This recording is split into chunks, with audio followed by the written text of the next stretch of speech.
531 бала туған, 775 кіші өлген. Соңғы 10 ел ішінде генә дә район халқы 4 меңләп кешегә кимегән. Баш табиб үз чыгышын статистикадан башлады. Как и везде в республике идет снижение рождаемости и увеличение смертности ввиду общего старения населения. Хәлне кичекмәстән уңайыкка үзгәртергә район сәламәтлек саклау тармагыда Нурлат җитәкчелеге үз алдына шундый бурыч куя.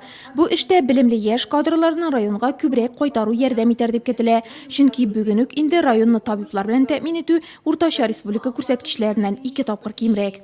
Районы не обеспечены кадрами. У нас по району 56% только. Президент поставил перед главами конкретную задачу, чтобы каждый целевик, на которого была потрачены бюджетные деньги, должен отслужить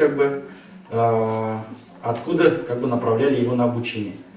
Нурлат районы сәламәтлек саклау тармагы республика рейтингында 27-нче урында, кайчандыр аның 43-нче урында булганын исәпкә алсак, яхшыга үзгәрешләр күз алдында. Бу позициядан аска төшәргә түгел, киресенчә мөмкин кадәр беренче урыннарга күтәрелергә дигән бурыч куелды Йомгаклау медицина советында.